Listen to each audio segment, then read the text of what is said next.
Welcome back to Disco, guys. So, in the last episode, we investigated the footprints over by the Hangman's Tree. We spoke to the Pale Driver, which anything to do with the Pale is always fascinating. And we also spoke to Manana to get the key for this Weasel's apartment. And we also spoke to Rene, who let us know about a lot of the war history, about his experience in the war, what he got his medals of honor for, and it's just kind of resentment to the modern world, basically. So we still need to do the visual calculus check here on the gates. I'd like to just get another skill point so that we can potentially do it twice. We've got a fascist thought here, which I'm not sure if we'll do, but it's there if we want it.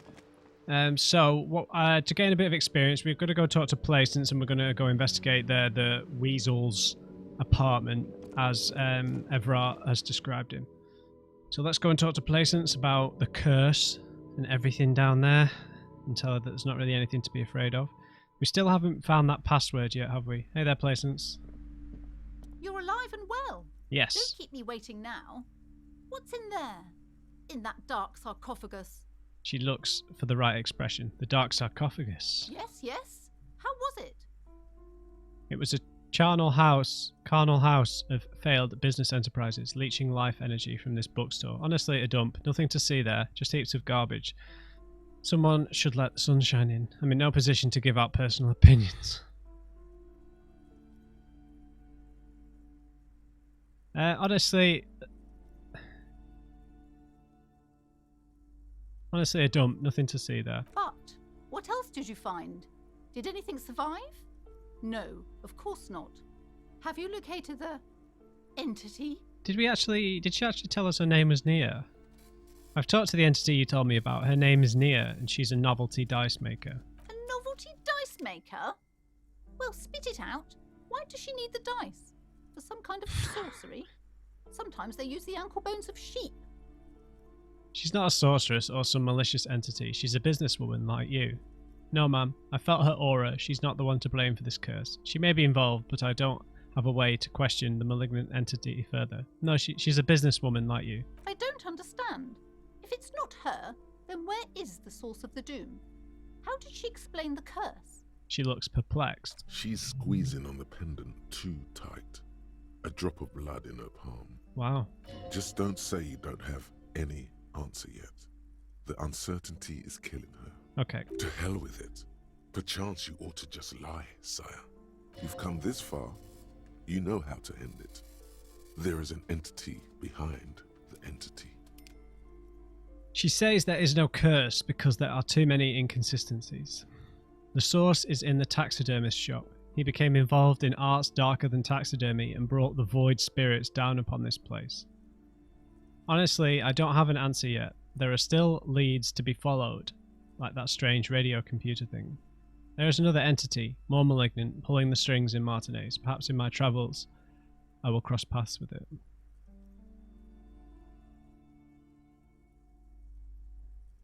An entity behind the entity.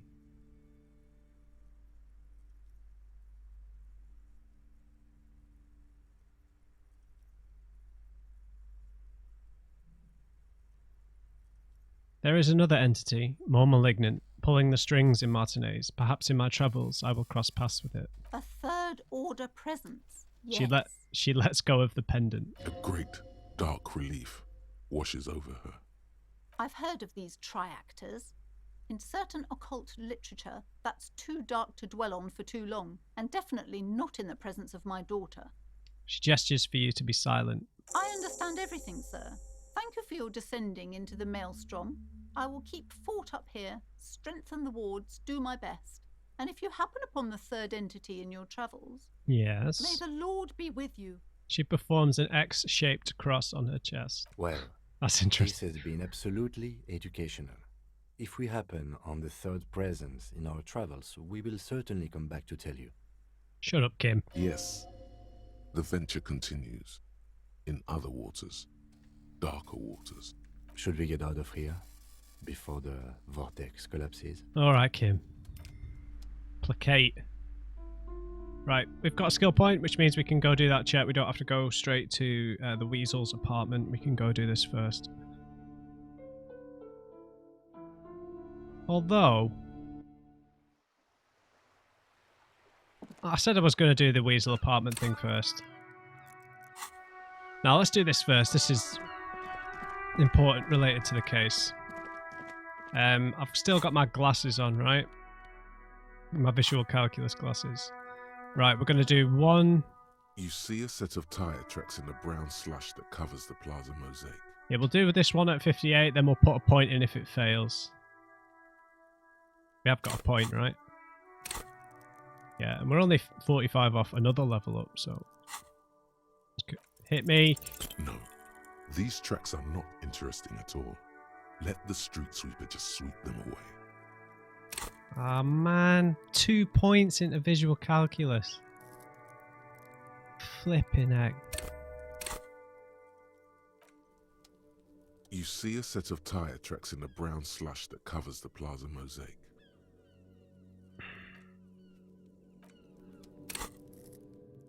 Can't believe I had to put 2 points in there. I'm just double checking.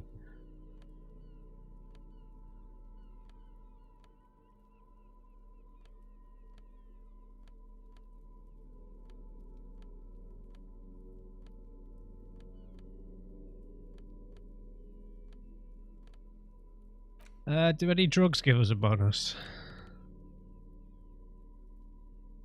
Nah. Nope. When do these wear off? You see a set of tire tracks.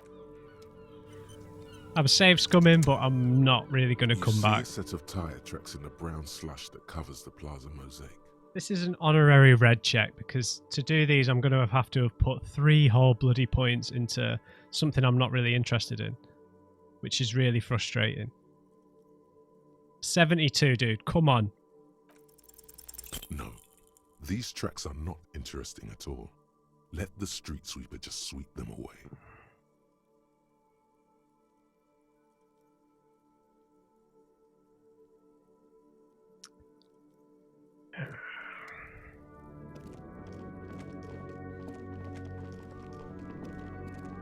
Can't believe that.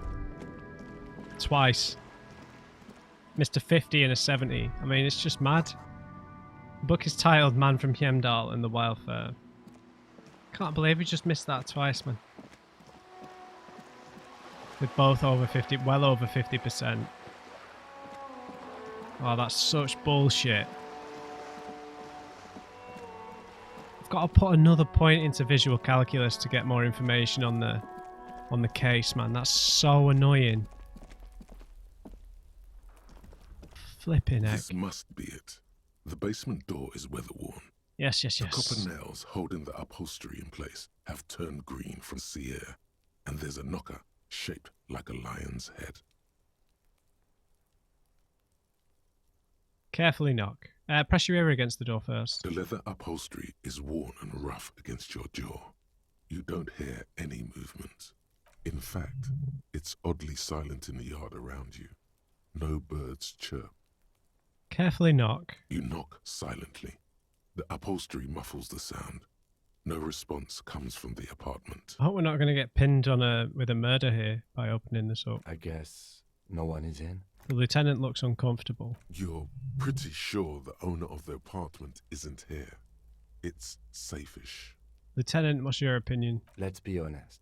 This isn't what I joined the RCM for, but every day tells you something new about yourself. The lieutenant replies, still inspecting the padded door. Apparently, working with the local union boss to get info on an investigation is not something I'm squeamish about. So you don't mind if I unlock it? If the Merc Tribunal happens before we solve this, we are looking at casualties. What's one unlocked door compared to that? Okay. On the other hand, we could just leave and tell Evrart we opened the door. No one seems to be tailing us to see if we actually did it. Lie to Evrart? That's a terrible idea. Yes. Presenting a fabrication is known to get results here and there. You took this task. You make the call. The door is right here. Yeah. You can just open it and be done with this. Yeah, I agree. Besides, if you never open it, you're never going to find out what's behind the door. Yeah, that's such a bad idea, Kimmy. We're already here. Let's go in. You try to be as silent as you can. It takes a bit of rattling of the handle to loosen the bolt. Finally, the door unlocks with a small clack. Thoughts race through your head. Well, buddy, you opened it. No need to go inside. It would be rude. There's nothing else to do than to leave and tell Everard. No conceivable reason for you to intrude on the premises. What? Only curiosity could account for stepping over that threshold. Maybe there's treasure in there. A white alligator. A fountain of quicksilver. I'm going in. I don't care what you guys say. I've got to get some experience to do that white check again, so whatever, man. I know we'd get experience from lying to Everard as well, but there's going to be some gear in here.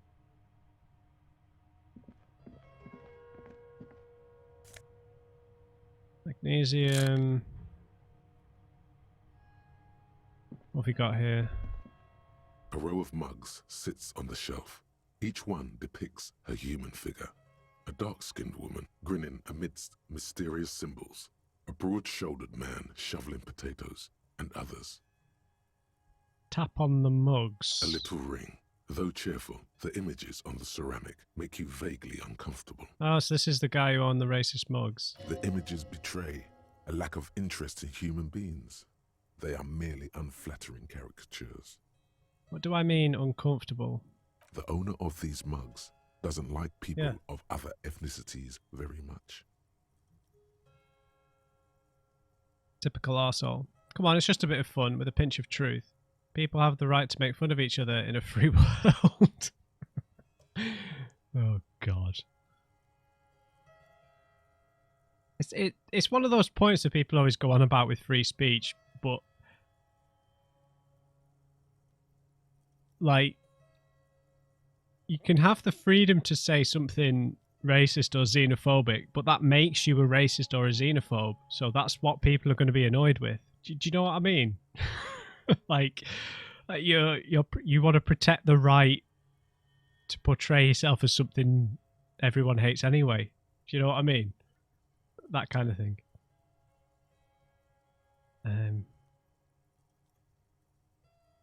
But you know, you should be able to say it, but but as long as you are going to deal with the consequences of saying it, you can't say that protect the right to free speech, say something horrendous, racist, xenophobic, whatever, and then not expect consequences from that. You know, you can't then say that and say, "Hey, there's freedom of speech." You know, what the hell, man? Like, you know, if you say that, I feel like the whole this thing here. Come on, it's just a bit of fun or whatever. I feel like you should be able to say that, but you shouldn't then complain when people think you're an arsehole for saying it. That's what I mean, basically. Like, if you say something like xenophobic like that and then someone punches you in the face, you can't really be upset about that. Right? I think that's the point. But I think in certain other contexts, like stand-up comedy and stuff, you should be able to say risque things, because that's kind of part of it, is to say things that skirt the line.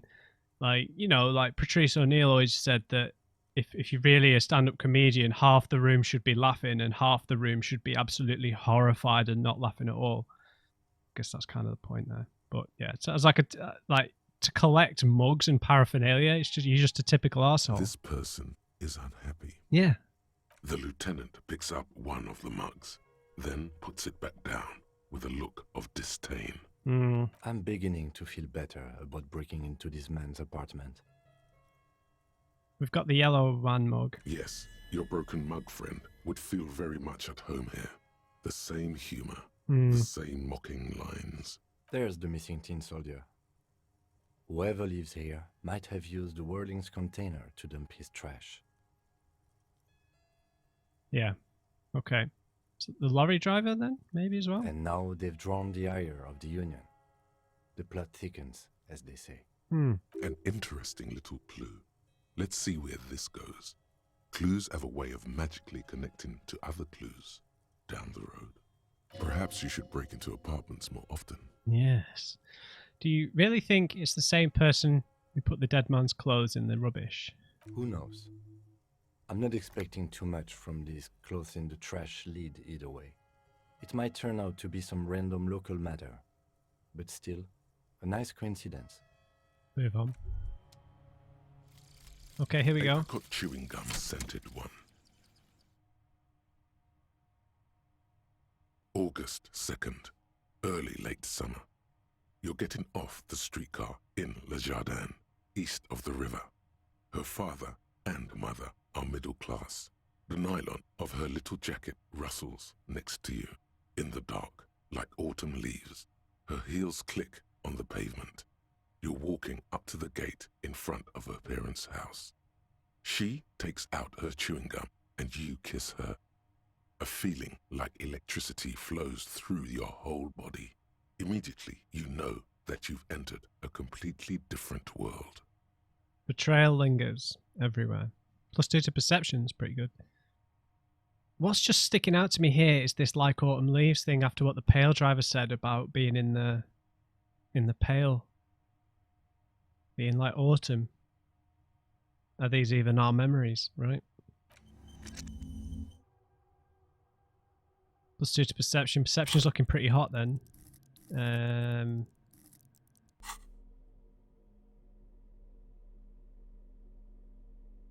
We've not got anything buffing it clothes-wise, but we have got the hat for perception. Were the black gloves? No. I'm sure we had something else for perception.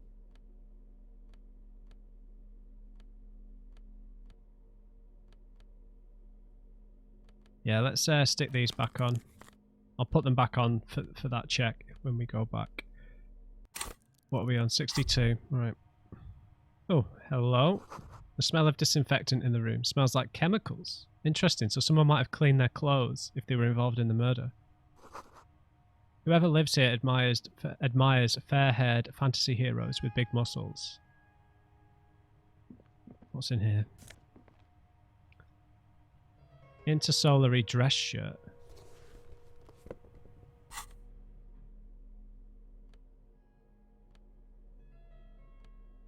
Logic instead of drama.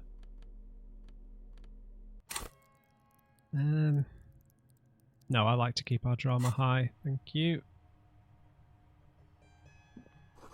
A book titled The Hidden World of Walking Sticks lies open. You can almost feel the warmth of the red sun on the flag.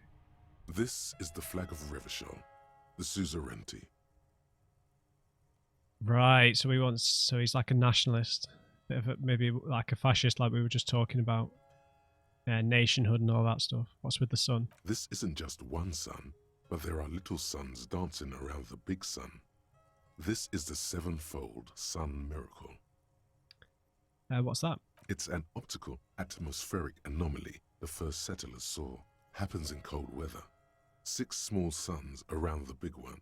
This complex halo phenomena is how old Revachol got its flag. It is but one of the many strange optic atmospheric phenomenon of this wondrous archipelago. You're sure you once saw sundogs in your youth and blue flares. Lieutenant, the old flag of the suzerain. Mm-hmm. The tenant is an old-fashioned guy. Both of these finish the thought, so I'm not opting out if I don't bow to The it. flag doesn't seem to mind. It's just a colourful fabric with a sun sewn onto it. Like all feudal flags, it looks like a children's drawing. Yeah, that's true. Hope I didn't lose out on a thought by not bowing, but... A suitcase, so they were trying to leave. A small suitcase full of clothes. Guests are staying over. No, no, no. Okay. Well, I thought there was going to be more in here, man. This is blatantly someone involved with the murder, right? There's no else in here, man.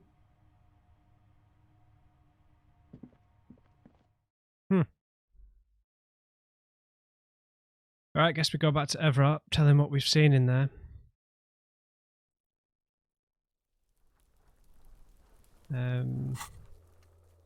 Was a white check opened?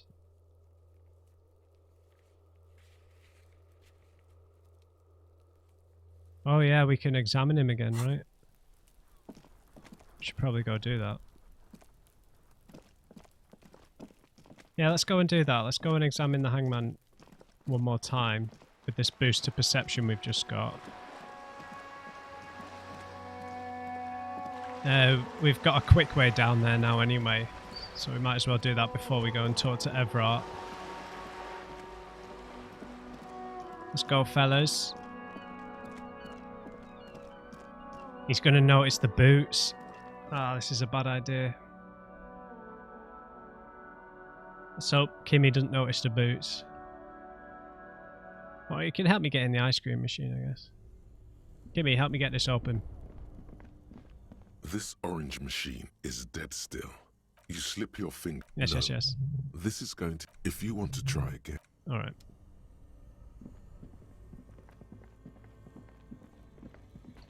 Now, Kimmy...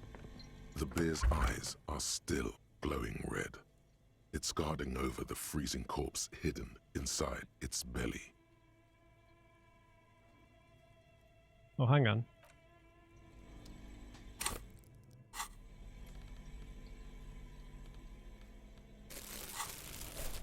That should help. The bear's eyes are still glowing red. Another It's guarding over 72. the freezing corpse hidden inside its belly. Don't do this to me again, dude. Your arms reach out and your eyes close, as if by their own volition. It's dark all around. You feel cold, slippery flesh. First with your fingertips, it's right under the palm of your hand. What is this?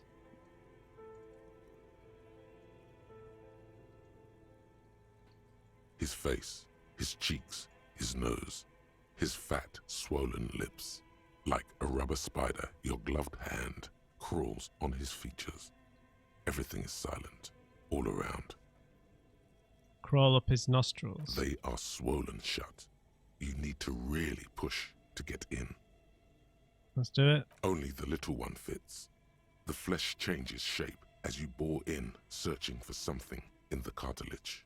The thing you're looking for, it's not there. Crawl out, spider. His mouth?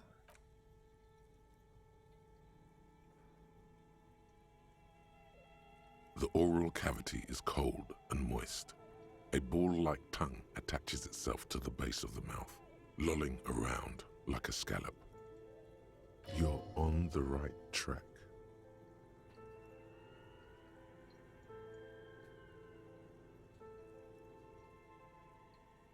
Play with it. This feels right. The tongue moves freely in the cavity. The mucus of the mouth is slippery, fragile, even through the latex. From the soft meat, teeth are budding.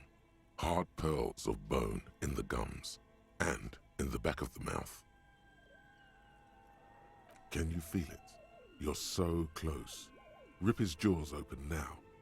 Look in. Open your eyes and look. A vision of black and dark red death, pried open by your hands and studded with teeth. Looks like he's laughing. Death fumes rising from his throat. And there, in the back of his mouth, above the bell of the uvula, right in the soft palate, you see a hole, barely visible to the human eye. It is swollen shut, almost vanished. No larger than 0.4 centimeters in radius, the edges appear darkened. A hole? An abrasion collar. This is what we're after. Abrasion collar. Abrasion collar. The lieutenant looks in. There's a pen in his hand. His notebook is open at the copy paper. Touch it with your finger, gently. A black trickle of liquid runs into his throat from the wound. Put your fingers in. Your index fits right in there. A tight tunnel of flesh opens up. Tissue damage. Wide enough for 2 fingers. As you push both in, you reach through his mouth, right into his brainstem. The brainstem? Yes, that's what this part is called. Feel around The first. basal ganglia feels clumpy.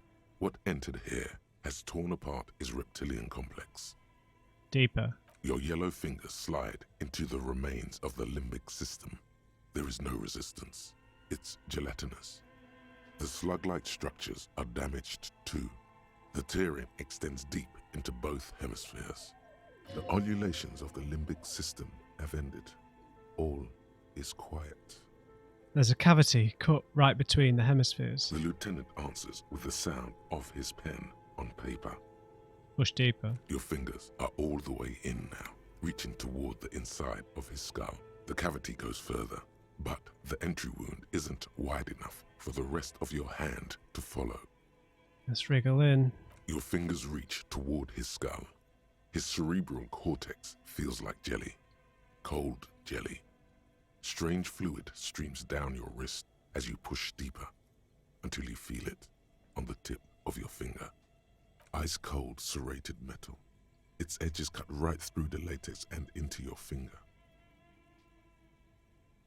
Serrated metal. I feel a solid object right under the... Inspect the skull first. There's a tiny crack, a protrusion in the cranium, right in the back of his head. Your finger must be pointing straight at it from the inside. See, I told you I should have combed his hair to one side. The object that is in there stops just short of the skull, in the encephalus, knocking this tiny fracture into the cranium. We have the makings of a very small exit wound here. The lieutenant leans closer. I feel a solid object right under the skull. Can you get to it? He searches his pockets for something. Okay, if I miss this dude... Thank you.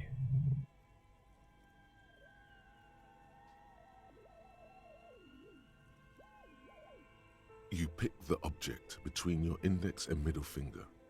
It feels sharp, like metal. With your face twisting from pain and concentration, all you need to do is just... I got it. Good. The fridge in the background buzzes with excitement. Pull the fingers out. The inside of the head feels cold and smooth, like a glove.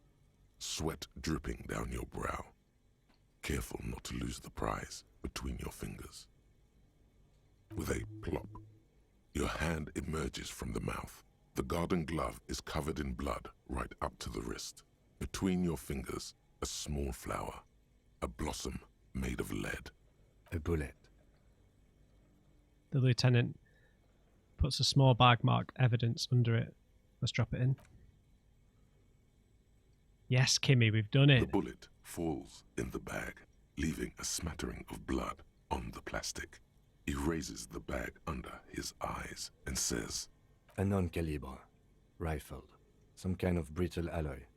Fractured on impact. Can I have it? Of course. You deserve it. The lieutenant drops the bag in your hand. It feels light. We need to add an item to the injury list. Injury number 4. Oval entry wound with an abrasion color. Soft palate, back of mouth. High velocity. Temporary cavity in brain tissue. Small exit wound on the occiput. How does that sound? Sounds about right. Opinion, fatal injury.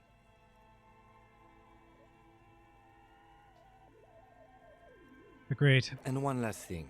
We should amend injury number 3. Ligament mark. New opinion, non-fatal. Post-mortem. Treatment. He's proposing the bullet was the real cause of death, and the hanging an attempt to conceal this fact. Treatment? Treatment, officer, is an attempt to manipulate the body after death, to hide the real cause with a false cause. In this case, this injury here. I did say, didn't I? If I just would have combed the hair back, I would have seen when we did the autopsy. God damn it, Matt. The ligament mark. The fractured hyoid bone. It was all treatment. Yes, and the belt around his neck. The hanging. Even dragging him to the yard. All of it was done after this man was already dead.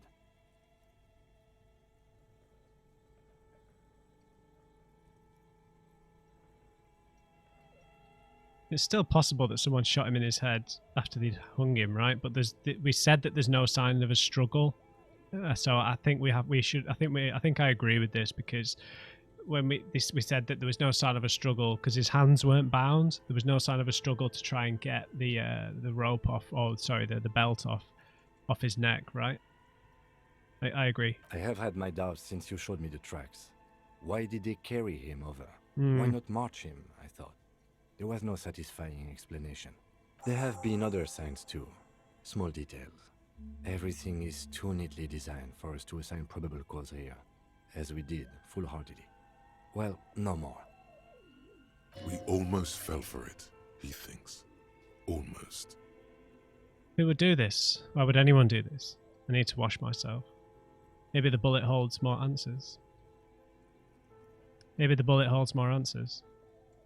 Yes, we should take a closer look at it. I am certain it has more to tell us. This little thing could reveal much about the weapon that shot it. Who would do this? That's for us to find out. But this, it will make finding them just a little easier. Why? I mean, to hide something. The real killer? The real motivation? What really happened here? it's the guy's apartment that we've just been in. He's the one who did it. It smells of cleaning smell, right? He threw his clothes away. I think I need to have a wash, mate. Oh, you really, really do. I am glad to hear you say that. Your room in the Whirling in Rags should come with a bathroom. Be sure to make use of it in the evening. Yeah, I don't really have the money for that. What happens next? We bag the corpse and carry him to the holding pen of my kinema. I can transport him to processing myself, but I will be gone for the rest of the day. And what should I do in the meantime? Work on the case. Tend to personal matters. Try not to do anything too dangerous. An officer needs backup in a neighborhood like this. I'll leave that choice to you. And one more thing. Great work, detective. Thank you, Kimmy. Not just yet. I'd like to have Kimmy there for when we question the Hardy Boys. Can we interact with the bullet? I mean, no reason to do anything else, right? See, look, and I'm going to have max leveled visual calculus. That's so frustrating just to do that. Let Everard know you unlock the door. Yeah. Wash off the death smell. Right. Let's interact with the bullet. Seems pretty important. The bullet mushroomed out on impact. It now looks more like a fanciful jacket button than something that could pierce skin, flesh and bone. The bullet is safely sealed away in a plastic bag bearing the RCM stamp.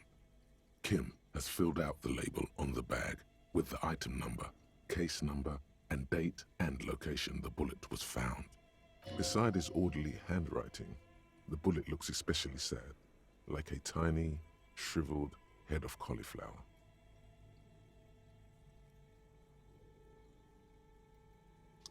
What do I do with you, bullet? Feel the bullet through the bag. The bullet has nothing more to say. What do I do with you, bullet? What? I said, what do I do with you, bullet? Well, if I was the bullet, which I'm not, I would say, find the weapon that shot me. Good idea. If we find who owns it, we will have likely found who used it, possibly to kill our victim. In conclusion, the more we know about this bullet of yours, the better. Let's have a feel of the bullet. The squashed bullet has some sharp edges where the jacket has split open. It feels cold, even through the bag. Let's look closer. The jacket of the bullet is made of a yellowish metal. It has blossomed out to reveal a dark grey core. The base of the bullet is close to 5 millimeters in diameter. We should ask Rene about this, right? Because he knows a lot about guns. Let's look at the jacket. You can just about make out a few striations near the base of the bullet. Little hairlines, linear. It feels standard. I have a feeling we're going to get a hand-eye coordination check here. And the core? It's quite destroyed. Some of the fragments are still lodged in the wound. What can you say about the bullet so far? It's a jacketed bullet, close to 5 millimeters in diameter. A jacketed bullet. Okay. It would have been shot from a military-grade breech-loading rifle. Not from a muzzleloader, like those typically found on the streets of Martinez. Like the one that we found here. Even the RCM uses ordinary injected conical bullets. This is strange. Very strange. I like this, officer. Strange means unique. Unique means incriminating. We need to find the gun that shot it. What about the one we've already got? Something tells you that won't be any time soon. This'll have to be one of those epic tasks that's open for a while. Hey! Yes, because we've got that rifle. Oh, perfect. Things are coming together, guys, if we miss this check. A rifle, revolutionary period. Your bullet looks to be an old 4.46mm from the surplus left over from the turn of the century. Probably an antique or a retrofitted antique. It's death from down here, man. Make. The 4.46 caliber was widely used with the Belmargrave rifle, a Revacholian manufacturer. The BM dominated the battlefields of the Insulindian theatre of the anti-centennial revolution 50 years ago. Incidentally, you have just such a rifle with you, the dusty old thing you found hidden in the basement below the commercial area. It's unusable, sadly. If it were, the bullet would probably fit the chamber. Is anyone still making these? No, but Eureka, a major firearm manufacturer, ended up with a surplus after the war. So there are still a lot of these old military rifles floating around, usually broken. The quality was appalling. Who uses Belmargrave rifles these days? Antiques enthusiasts, guerrilla fighters in distant countries, a few lucky jamrock bangers. You're looking for the same thing you found in that hidden weapons cache, only in working order. What are you thinking? Bullet? The lieutenant jots something down in his notebook. Yeah, we're having an influence on Kimmy. I like it. I think I know where this came from. The bullet has nothing more to say. Yeah, I think I know where this came from, Kimmy. Okay. And? The shot probably came from a Belmargrave rifle. An antique. That makes sense. There can't be many breech-loading rifles floating around in Martinez, or anywhere in Revachol, really. Why not? Sure, there's some arms trafficking, but the laws prohibiting the use of breech loaders we inherited from the monarchy have been effective, from what I've seen. Some new RCM recruits get impatient with their muzzle loaders once they've trained with military-grade weapons, but they realize it's worth it in the end. Yeah, it makes you consider every shot. I like it. Imagine if everyone, cops, citizens, had access to firearms that Yeah. could shoot multiple rounds without pausing to reload. After the first shot, the second, third, and so on come much easier. Yeah. America, anyone? Oh. But back to the investigation.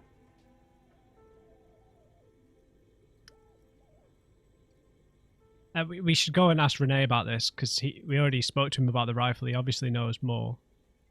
Maybe we could talk to Roy, because he's a pawn shop, so maybe he's seen something similar. Seems we're looking for an antiques enthusiast. Could the victim have been mixed up with some foreign guerrilla fighters? Have well-armed jamrock bangers started crossing over to Martinez? Yes, something mysterious is afoot with this antique bullet type.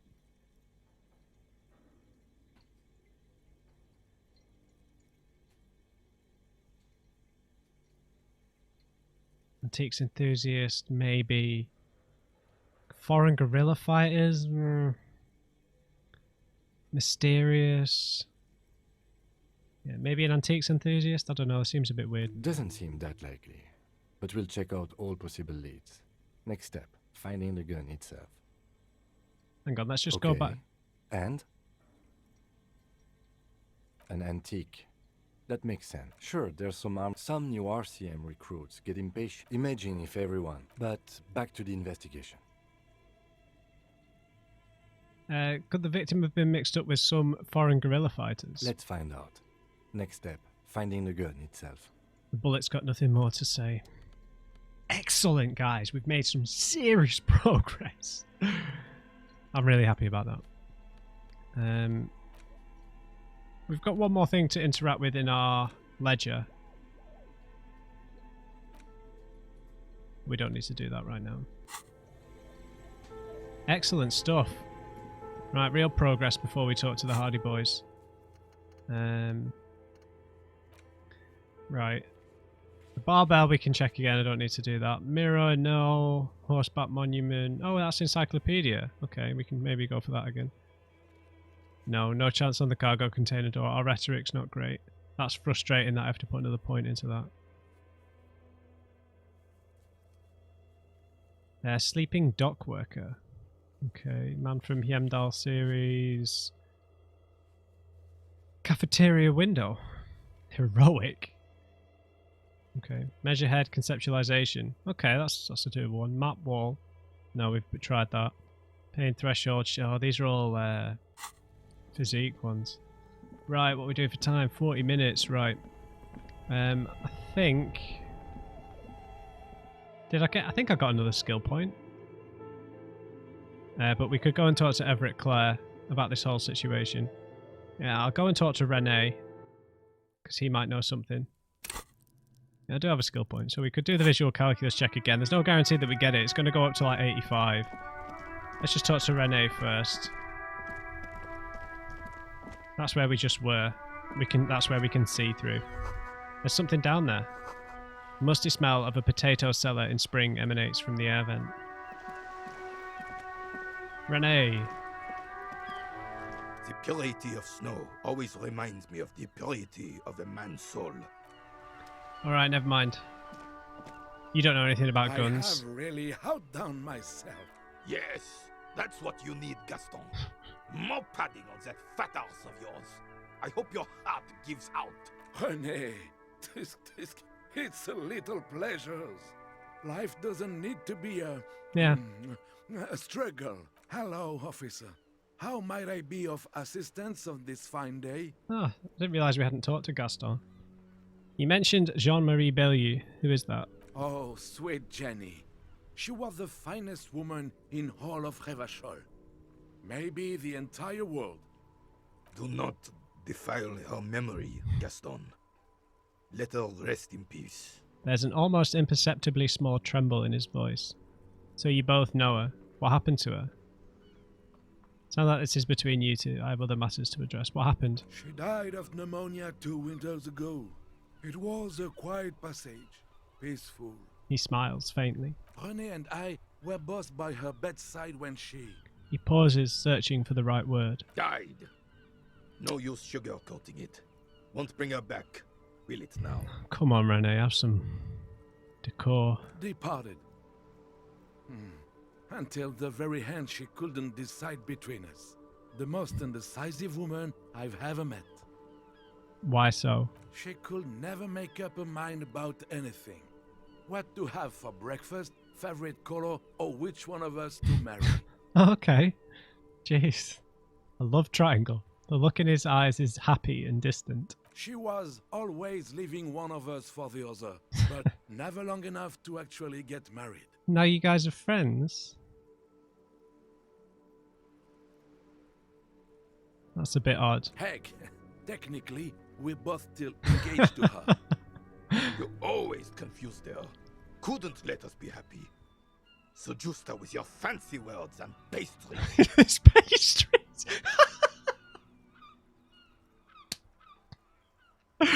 Oh, René.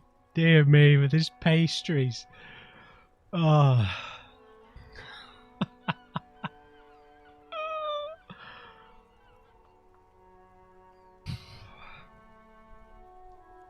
The time when she really fell in love with me was when I gave her a pasty. He says with heavy resentment. So you both know her. We knew her, all right. It's... Lived on the same street our entire lives, just 2 houses apart. The 3 of us have been best friends since we were 4. She was René's first girl back when the prick was 16. They were courting till he decided he'd rather die for some great ideal than just be happy. He looks at the carabiner almost gently. And then you stole her from me. He jerks forward but then grabs his chest and stops. Easy fellows, no need for this to get... It won't get ugly, they're buddies. Don't intervene. Well, technically, you stole her from me, because we'd been pretty close ever since you two had that falling out over the ink you spilled over her pretty yellow dress. We were just boys then. This was different. You, The tall veteran looks at you and nods. no point starting this all over again. For the 1000th and the first time. Especially when we have company. Officer, Man. Thanks for sharing, guys. Of course, officer. Memories are all we have left. That's true, Gaston. Tell me, what do you know about the dead man? Let me think. I heard someone was hanged and left on a tree for a week. But that's all I know, really. Come on, you must have heard something, a rumour. No, officers, I'm sorry. And I really would like to assist. You are both good guys. I can see that. He adds, smiling apologetically. then help them, you wimp. You have plenty of shoulder with the ghost caviar in the Union. Someone must know something. I wish I could, but I just don't know anything. I always keep my nose clean and don't gossip. His cheeks, Everyone knows and respects that. his cheeks turn red. Odd. He doesn't seem to be lying, but there's something off here. Sounds a bit like you're holding back, I'm not even anyone. he assures you. Of course he's holding back. His mouth is so full of Union prick he can't even speak properly. The carabiner crosses his arms. Can I at least finish my fucking sentence before you piss on it? Oh, Is that Gaston. okay, René? I'm not anyone important in the Union. I just know Evrard. See, they've been in a love triangle for their whole lives. A woman caught between them, back and forth. She loves him, no, she loves me. But they're okay about that. But politics brings out their nasty side. How do you know, Mr. Clare? Everyone in Martinez knows the Clare brothers. He says I solemnly. taught these boys human studies Oh. and history in the gymnasium. What do you know about history? Oh, You never René. witnessed history. Only heard about it years later, when it had already moved on. You don't know history. The old soldier mumbles something under his breath and turns to face the sea. The blind leading the blind doesn't even begin to describe it, is what he said. Let's try not to get caught in a crossfire. Yeah. Lest we leave riddled with bullet holes. This animosity is ancient. Are you a union member? Oh, in many ways, yes. Like an honorary member. I attend meetings and parties, help with little things. Evrard, Edgar, and the older debarders all know me. So you are a member in many ways. In many ways? Oh, yes. But not an actual member. Not in the technical sense. I don't have a vote or a membership card, but Evrard keeps me on the payroll, just for the little things. His eyes fix on the bulls in the crater. So that's what it was before. Him hiding something. He tries to make it look like he's a big deal in the Union, and now the illusion is disintegrating before your and René's Oh eyes. no. Of course he's not a member. He's not a member of anything. I knew that. He frowns. He's a Weservein. Turns to where the wind blows and tries to look important. I hate this socialist rabble, but even siding with them is better than living your entire life on the fence. Never committing to anything. Pick a damn side already. And what do you do for Everard? Writing work mostly. Occasionally, he needs something written, and I happen to have a way with words, people say. What kind of things do you write? Oh, nothing official, I assure you. Just essays for the newspapers. About Martinez and how things are and how they could be. Evrard and I have these long talks where... Well, he tells his little pen man exactly what to say. It's commie propaganda, plain and simple. You should be ashamed of yourself. Alright, thanks fellas. No, thank you. For being consummate professionals. You'll have this case wrapped up in no time. Don't try and butter me up. I'll see you later, chaps. Right, let's get our detective hat back on.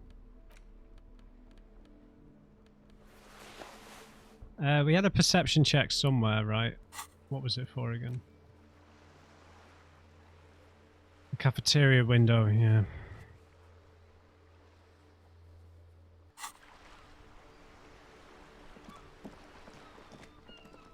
Right, if we fail this visual calc check again, I'm going to be really angry.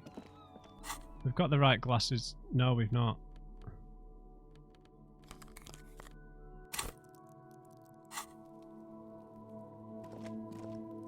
You see a set of tire tracks in the brown slush that covers the plaza mosaic. Can't believe I've had to put all these points into this. It's still an 83. You see a set of tire tracks in the brown slush that covers the plaza mosaic. The tire tracks were left here by an unknown event that took place some days ago.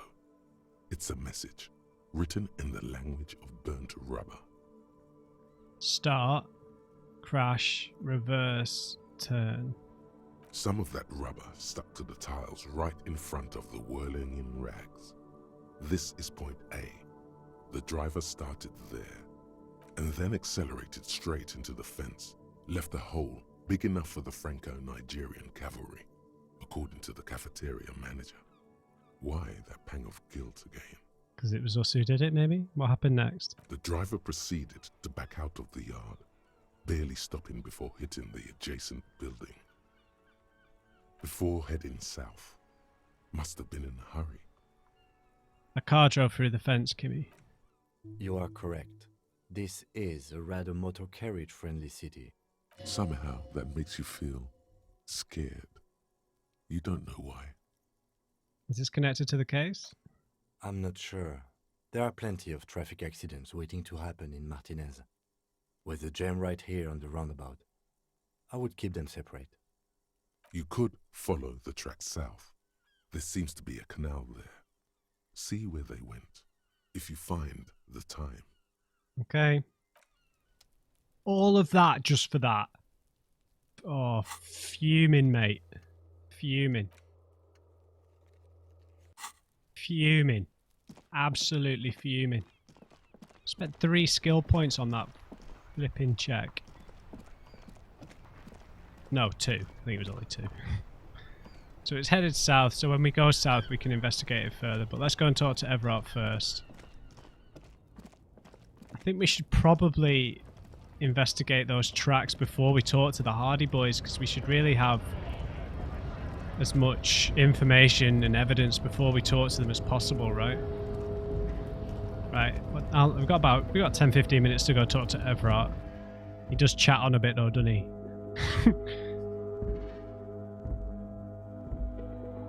So it could be a getaway vehicle. Let's go talk to Everett. It's such a long walk to get here, dude. Trying to think what else there is related to the case. We've got some very important details now that we can take to the Hardy Boys. We're very short on cash. I've not found any cash for a while. That's definitely another reason to head to the south, right?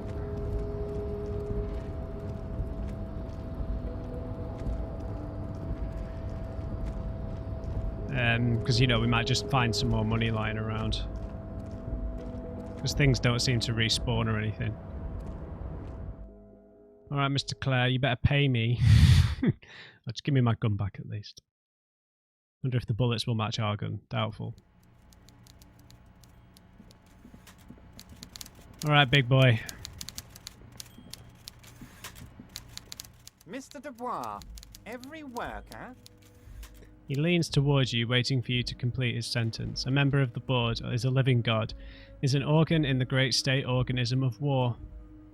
Also, looks just like me. Every worker a member of the board, right? That's right, Mr. Dubois. I see the socialist democratic fervour now burns in your heart too. How can I help you today? I did it, Everett. I turned it off. Never mind that. He asked us not to ask about the drug trade thing again, so I will ask him about it, but first let's... I opened the door, you asked me. I'm very glad to hear that, Harry. One question. You didn't actually happen to stumble in and see what's inside the apartment, did you? There is no way to sway this man in any direction. He is unsuggestible and unswayable. Just tell the truth. I did go inside. He had the glorious flag of Revachol the suzerain on his wall. The Weasel is no true patriot, Harry. He prays every night for the downfall of the Union and spits upon the name of the king. Now let's get down to brass tacks. It's time for men like me and you to figure out who's killed who and why. Real police work is gonna start happening now. I promise you, Harry, this is gonna be good. He pretends to roll up his sleeves. There was a collection of colonial mugs there, and I found a similar mug in the trash with the hanged man's clothes. I've heard about a connection between the lynching and the strike. I'd like to hear what you know about it yet. There's a connection between him and the murder victim. Racist mugs in the trash and in the apartment? You guys are just light years ahead of me. He grabs his head with both hands. I have so much confidence in the ability of your organization. I'm relieved you're doing this and leaving me to do what I do best. Helping people. With the power of politics. Yes, yes. Do you think this weasel is somehow connected to the murder? Oh, no. I don't cross paths like that. All I want is for you to succeed in your investigation. I would never complicate things for you. He shakes his head, laughing. But this weasel might have cleaned up after the killers. Believe me, Harry, he's a nobody. Just your basement variety nobody. Can't imagine him being connected to a high-caliber case like this. But he does live nearby. Maybe it's a pedantic weasel. Fascists are neat freaks. If you don't mind me saying so, I feel like a real detective right now, Harry. Am I getting this right? He imitates bashing something with an imaginary baton. Great technique, you'd make a great sergeant. There's more to police work than whacking an imaginary baton. Of course, Harry. I'm not a real police officer. You are. I've heard about a connection between the lynching and the strike. I'd like to hear what you know about it. By now, I'm sure you've figured out who the dead man was working for. The bad guys. Wild Pines. Sent to scare us. Another violent measure of the top hats against us flatcaps. Carry on. Harry, this strike is the culmination of many, many mistakes made by the Wild Pines group. They tried to shut the strike down by sending in armed mercenaries. You mean our victim? A security contractor? Can you imagine that? Workers standing in peaceful protest, united in the spirit of fellowship, and they send hired killers to mow us down with machine gun fire? He performs a motion as if spraying bullets from a machine gun. I'm talking beasts, hardened killers from proxy wars in Yisut, Semenine, Saramaritsa, you name it, they've done it. Raping, killing, burning villages, killing little children for the Senorita Pineapple Company, Harry. Everything they did there, they brought over here. They want to turn Revachol into a third world slum. Honestly, the only thing they didn't do is kill the village elephant. Carry on. Now, I haven't personally witnessed the brutalities out there. I have the luxury of staying in my container, you see. If I need to go somewhere, they just move my container. Right. Go on. About my fun container? It's a hoot, Harry. Who knows? Maybe you'll be in here the next time they move it. It will be very fun, I promise. But enough about me and my container. Yes. The killers the company hired, I think there were 3 of them. All hardened commando types. One of them got downright suicidal. Getting drunk, violent, a little rapey. Even their own negotiator couldn't control him. That's your boy. The one who likes hanging out and trees. By negotiator, you mean Joyce? Harry, what you need to realize is, we dock workers are not pushovers. He says, ignoring the lieutenant. We got grit, Harry. This whole neighborhood does. Push us hard enough and we push back. And when we do, we push to kill. Dude, you're kind of incriminating yourself here.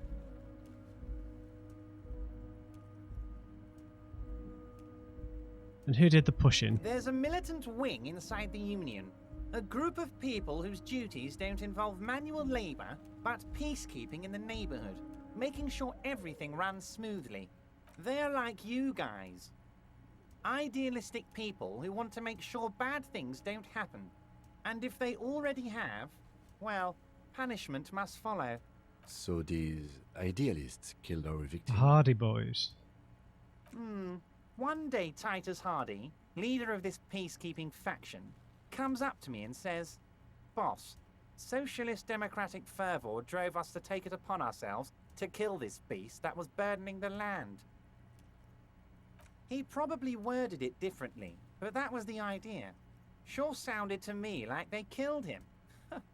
I gave them 2 weeks paid leave and told them to lay low to avoid retaliation. Aren't you worried we might arrest them for this? Oh, I'm not at all worried about that. These are not the kind of men who get arrested.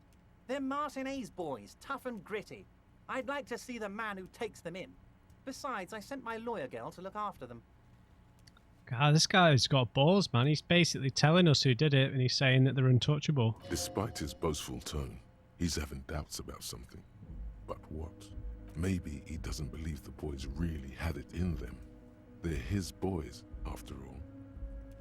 I think you're sharing information with the police because you don't think they actually did it. That's very clever, Harry. Yes, they might have said it just to impress some girls or something. But Titus has a bad temper, so the chances are 50-50. He rubs his chin. Should we really share this evidence with him? How do you know the mercenaries were hired by the shipping company? You mentioned a lawyer girl. Tell me about Titus Hardy and his crew. Oh, they are simply fine young men, all 7 of them. Exemplary union members, always working to advance their position in the local socialist democratic movement. Core members. Yeah. Old Theo used to run them, but things really kicked into gear when Titus took the reins and named the group after himself. Gotta love his initiative. There's some sort of like Nazi party reference in here, right? With the socialist democracy party, right? Oh no, that was National Socialists. Sorry, I'm talking nonsense. Wait, what? What was the Nazi party's original name? Was it the National Socialists or was it the social? It wasn't Social Democrats. What am I talking about? Anyway, sorry. Interesting. Who's second in command? They're almost all of them great guys, born leaders. Whatever happened, I'm sure they only had the best interests of Martinez and Revachol in mind. Work with them. Hell, interview them. But don't fight them. They really are just like you. Men who like beer, women, and some order on the streets. Yeah. Can you ask the Hardys to cooperate with me? But of course! It's the least I can do for my good friend Harry. I'll do it right after we've concluded this talk. You can now go and tell Titus about this. See what he has to say. Also, Harry, here's 5 real. He holds out a banknote. I only want you to help me with the Hardy Boys, dude. Stop giving me money. Oh, I wasn't offering it to you, just holding it out there. But I'm willing to share information. Was there anything else? This lawyer girl, we've met her, but you mentioned her. Oh, Liz is a bright one. I paid for that law degree myself, thinking it'll probably turn her all fancy. But hell, Harry, she came back a firebrand socialist. Sometimes she scares me with her zeal. Great. How do you know that they were hired by the shipping company? How do I know? Let me tell you about these people. That's their MO. It's what they do. He slams his fist on the desk. Last winter, some poor workers in Terminal E went on a little strike. The company sent in Sediment, a security contractor. The strike was over the workers' right to wear protective footwear, Harry. These guys turn up and start beating people. Tell you what, Harry, I wouldn't be surprised if we got the same mercenary company after a little rebranding. And I'm sure as hell not surprised to see an army of scabs under my gates. So you believe the scabs were organized by the security contractor? You said it. Hell, one of those guys looks big enough to take down that proverbial elephant. Boys like that don't just happen to show up during strikes. And the company's called Crenell. Of course. You're always one step ahead of me, Harry. I'm no genius. I'm in this position because people like me. Should we tell him this? The remaining mercenaries are organising a tribunal to take on the Hardys. Tribunal? That sounds serious, Harry. We Union men should be shitting ourselves. I wish you hadn't told me that. I'm gonna lose sleep over this. Let's change the subject. He's clearly happy about the tribunal. You don't seem too worried though, buddy. Oh, Harry, what do I really think about the tribunal? You're trying to climb to second base with old Everard before you've even courted him properly. Oh, I won't be courting you, big man. He wants you to do more things for him before. Yeah, the hangman was shot in the head, mate. So they shot him? He sounds pleasantly surprised. He was shot in the head before he was hanged. How odd. I don't know what to say, Lieutenant. They told me they hanged him. A hanged man is what I saw when I took a look into that yard. The man shrugs. What I do know is, the case is in safe hands. If anyone can get to the bottom of this shot and hanged man, it's my two little policemen. Godspeed, policeman. He's an interesting character, right? I wish they hadn't drawn him in such a ridiculous way here. Because he's got a lot more nuance to him than, say, like the bureaucrat we spoke to, the coalition bureaucrat. It was much more just head in the clouds, right? Head in the pale, whatever you'd say in this world. He had, you know what I mean? He wasn't listening to anything we said, whereas this guy has a bit of, like, you know, he's still coating everything and not telling us anything he doesn't want, but there's a bit more nuance to him. All right, see you later, Mr. Clare. Was it a good talk? I'm not sure we made much headway here. I was hoping we'd bust the case wide open. Heck, I even wanted to tell you what I really want to achieve with the strike. I don't know what happened, Harry. I wanted you to feel like Mr. Martinez. And of course, I also wanted you to find your gun. But it's like I can't completely trust you. Yet. Why, because I've not taken the money? Yes, Harry. It's like I can't fully trust you if you're not a man of the left. I want to, but I just can't. A man of the left, so you have to be a social democrat. He's been hurt too much in the past by men who aren't social democrats. I am not a man of the left. I'm a patriot of Revachol. You're right not to trust me. I take care of me. I'm a hustler. I grind. I'm a money engineer. What's that supposed to mean? I'm more left than you are. This is another corrupt scheme, isn't it? I'm neither left nor right. I do what my heart tells me to do. What's that supposed to mean? I'm more left than you are, buddy. You're saying it, but I don't believe you. You know how it is, company snitches, agent provocateurs everywhere. I'm barricaded in this fortress of mine, and I need to get a message out. Ugh. Will you help me? And what would this entail? Once again, I require nothing unethical or illegal of you. You just need to get 2 little signatures on this piece of paper. Pulls out and an then envelope. mail it to my accountant in La Delta. Kibby? It depends. I don't think what we just got from Mr. Clare was very useful. He studies Everard. But he thinks it's your call. As I said, it weighs on me heavily. But once we get really talking, well, I'm going to hand you the keys to Martinez. And maybe even help you figure out who's behind this killing. He's just dangling something that's always going to be out of reach. What are these for? I'm glad you asked, Harry. The Union is going to build a modern youth centre in Martinez. Of course it will is. be righteous. We're going to get those teenagers off drugs. And on roller skates. All right. There's a nameless little street on the coast with some old houses around it. Most people have already signed. I just need 2 more signatures to get this mission off the ground, Harry. Where is this place? On the coast, Harry, across the canal. There's a cul-de-sac there, a little village they're calling it. A gloomy place. You'll find it. I trust your detective skills, Harry. You're already pretty deep into this. What's a little more? No one can see you here in Martinez. What'll happen to the people who live there? They are just going to have to deal with the construction noise for 6 months, and then they'll be living like kings. Right next to a fancy new youth centre, designed by the best architects from Stella Marie.